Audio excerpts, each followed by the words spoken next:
Η μικρή Μαρία, όταν μας επισκέφθηκε, έπασχε από σκολίωση. Ο έφηβος Αντώνης ήρθε για να τον βοηθήσουμε να θεραπευθεί από την κύφωση. Ο πολυάσχολος Πέτρος άκουσε για εμάς από έναν φίλο του που πονούσε επίσης τον αυχένα από κακή στάση σώματος.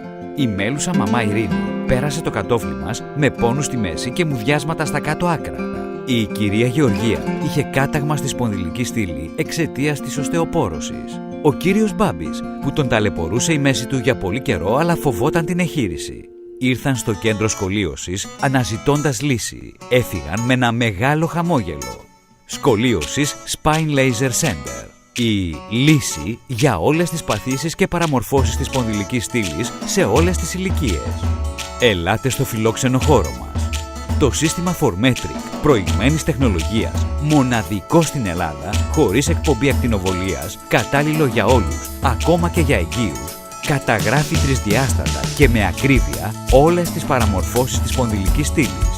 Έτσι, σας εξασφαλίζει αξιόπιστη διάγνωση. Κατάλληλο για παιδιά, εφήβους, εγγύους και ηλικιωμένους. Σας προτείνουμε την κατάλληλη θεραπεία για την πάθησή σας.